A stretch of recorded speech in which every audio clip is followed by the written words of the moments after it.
Hey guys, welcome back to the channel. Today we're working on the MonoWasp.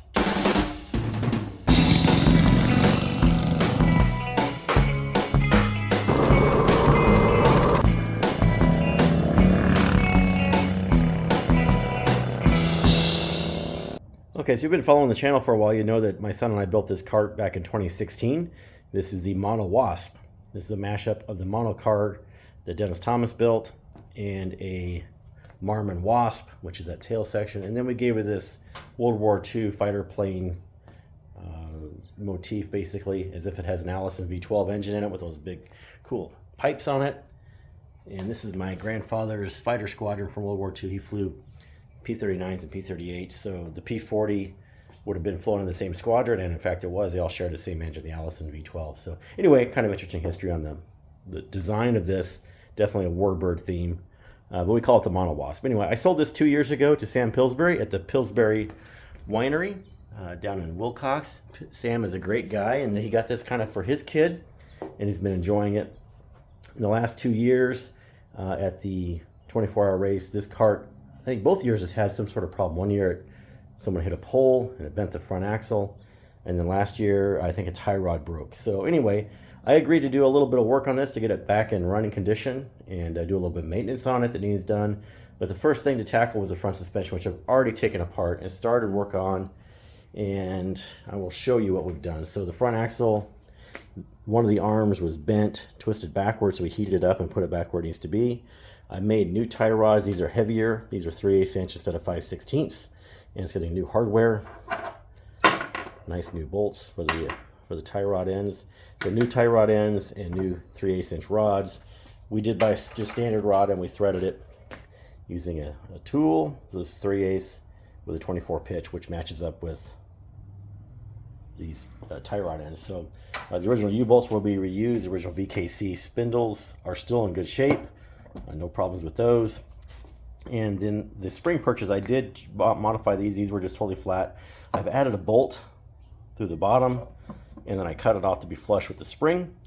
And we did that so that when your spring is mounted, you see that hole there, that's where that actually I'll show you right now.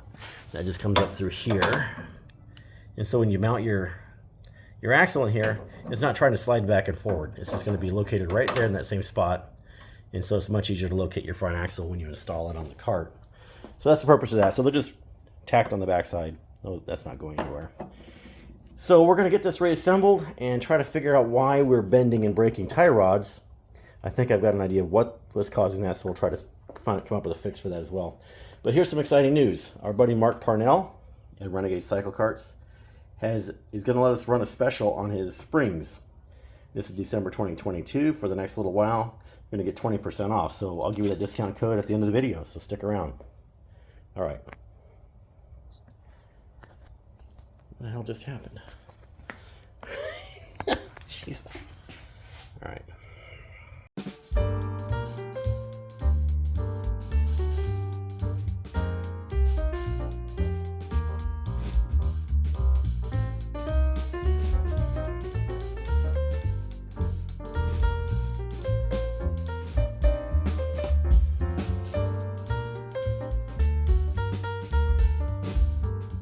Okay, so I had to widen up the tie rod, the pitman arms here to get the bigger bolt through here.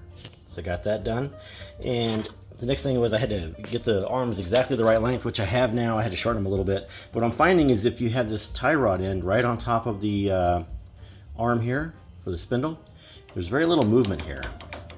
So what's happening is this shoulder on the tie rod is impacting the shoulder on the arm here. So the way we get around that is I'm going to take a bolt, which I've already done over here, or rather a nut, and I've ground the sides off the nut and I threaded it onto the bolt, so it's going to kind of create a spacer. Look how much more articulation this tie rod will have now, because this is about the same size as the nut below it, but I ground off the edges and made it a little bit shorter. You see how much more articulation we have there now? So that's just a little spacer. It's threaded, so it fits right on the nut, or the bolt rather, and that's going to keep this from binding during its travel. So that's one little tip that I do on my other carts. It takes a little bit of time, You can see that right here. Where's it at? Oh, it's over here. So I put it on the put this right here on in the vise on another bolt. And I've already smoothed this one down, just ground off the edges. Now I'm going to smooth it and shorten it a little bit so it's not quite so tall. So I just use the grinder, or actually the flapper disc on the 4.5-inch wheel for that. And you might notice the caster's got way too much caster, so I'm struggling getting that to be just right. So I will get it to where it's a little more correct. Right now it's like 15 degrees. We want it more like 7 or 8. So making progress and carrying on. Okay, so we got a lot done today. Got the tie rods fitted, got the front axle reinstalled. I got the caster now at 10 degrees, so I was able to rock it forward. I wanted to keep walking backwards as I tightened it. We are finding interference issues with these new tie rod ends at the pitman arms. So if you look in here, watch this pitman arm right there. As it comes across, you'll see where it touches inside there. So I'm going to clearance the pitman arm or the tie rod arm a little bit, and as well as this one. I've already ground a little bit off of here. I'm going to grind a little bit more because what's happening is as this travels, it's bottoming out here on the shaft. And so what can happen is, because it's not bottoming out out here rather. So what we do, we want it to bottom here, not here, because what's happening is this is going through bumpy roads or something like that at full turn. The tires are hitting bumps and ruts, and it's putting pressure here, and this will bend. So we want to avoid that. So I'm going to clearance these pieces here, get them so that they don't interfere with anything. We'll get the tires on it, get an alignment, and take it for a ride. Okay, so I got the tie rod in the vise. I'm just going to clearance a little bit of this aluminum housing. It shouldn't weaken it. It's just going to give it a little bit of clearance so it's not interfering, and you don't want interference in your suspension.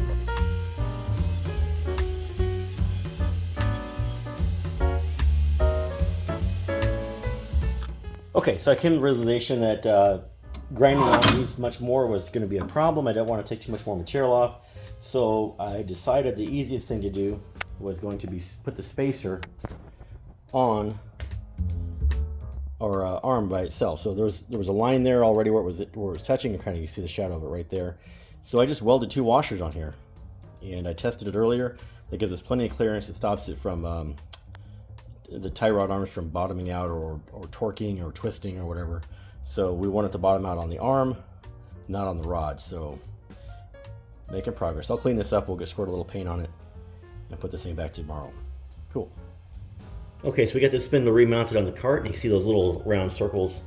It's hard to see, the light is kind of really dark right there, but they're not very obvious. So, but they do bottom out now. When you turn the wheels, they touch right there. So that took care of that problem. The steering geometry is working out great. I think that's going to work great. So we've got the wheels back on it, and we're kind of very quickly set the alignment. I just eyeballed it real quick. We'll get some measuring tape on here in a minute, but I promise you that discount code for those Renegade springs. I've got the set of Renegade springs here on the workbench. You can see how nice those are. These been sitting on my bench for a little bit of time. I'll find a project to use them on pretty soon. But here's that discount code. It is SV Springs. It's 20% off, limit of 2 sets per order, and for a limited time, just for stock on hand he has right now. So here's Mark's information.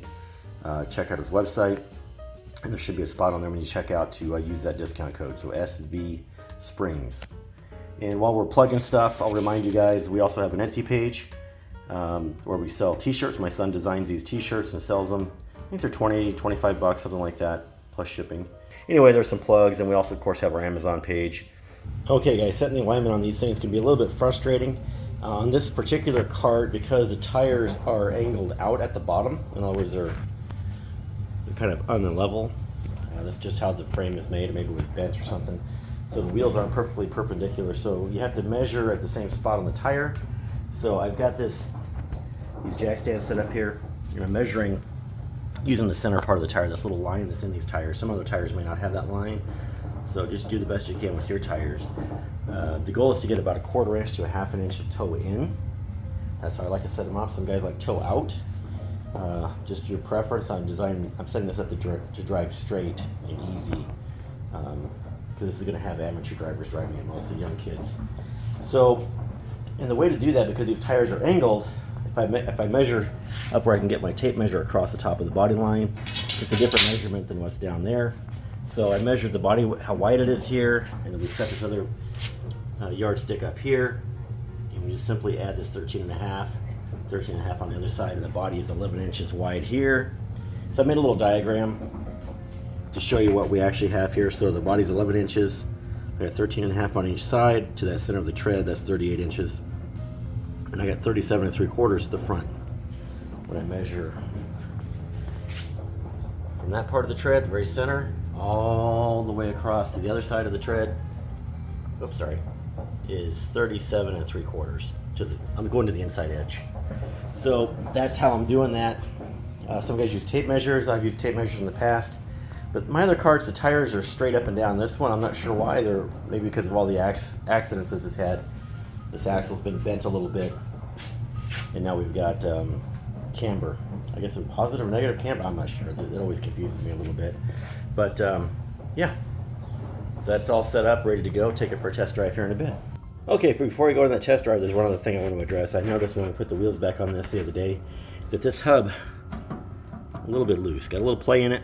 So we'll take this off, re-grease it, and then reinstall it to where it's a little tighter. It needs to be a little bit loose, but this is a little bit too wobbly. We'll put new Loctite on that. So that's up next. Okay, so if you've never taken one of these apart before or installed one, to get this bolt off, you really need to hold the axle. The best way to do this is a set of locking pliers or vice grips.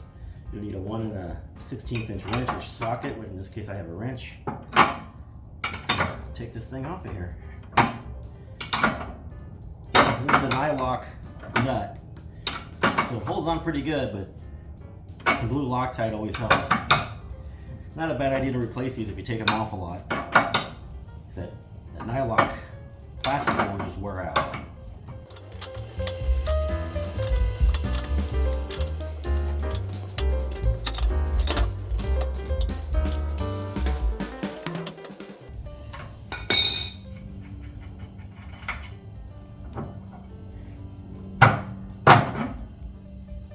Okay, we'll clean this up and put some new grease in there. Okay, so we got that off and cleaned it up. There is a bit of gouging on this axle, just from dirt and stuff getting inside there and rolling around. So it's important that you take this off after big events and clean it up and re-grease it. So that's what we're going to do now. I'm going to put some grease right on here. I'm not going to put it in here because when I put it across the threads, I don't want the threads to get all greasy. It's going to slobber it onto this thing.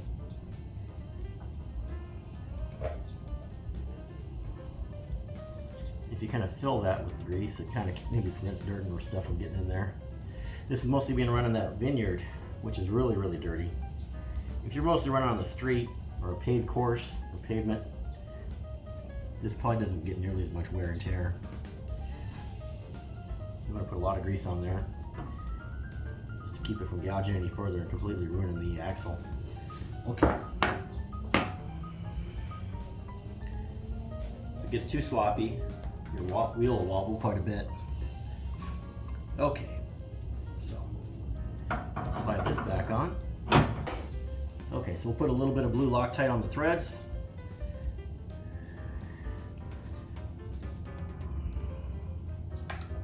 Put our nut back on. All right, we're going to take it for a little test drive.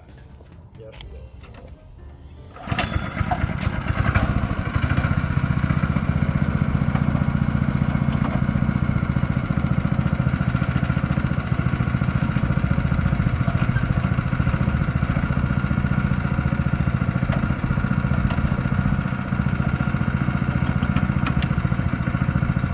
Edit that bit out.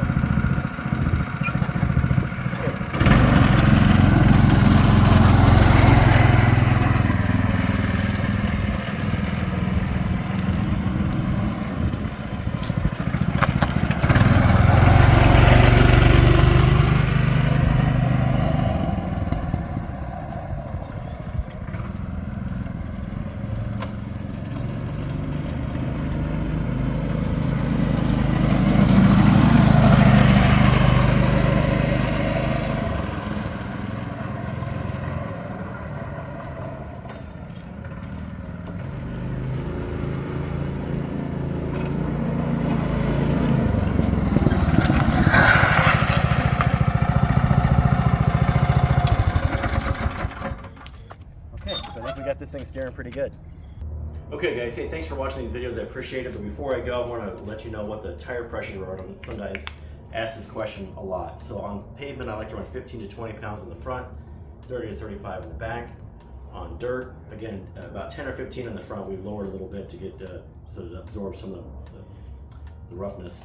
In the rear, 20 to 25 works pretty well. You can run more, but it's gonna make for a much harder ride. So this cart handles a lot better now, smooth. I think we got rid of the binding issue. This is the tie rod that came off of it, the one that's not broken. See how bent that is? So what was happening is this was going through its travel. This was acting as a lever and bending this thing, so that's where it broke. So any rate, fix that up nicely. We got a little more work to do on this project I'm gonna service the motor, but just in case you guys are following along, this is a handy tool. Ryobi air compressor. Works great. Love my Ryobi tools. I'm not sponsored by Ryobi, I just like them. Alright guys, thanks for watching. Appreciate it. Like, subscribe, comment. We appreciate all that. Share with your friends if this is helpful to you. And again, check out our Etsy page, our Amazon page, and then Renegade CycleKarts. Thanks, Mark. Talk to you later.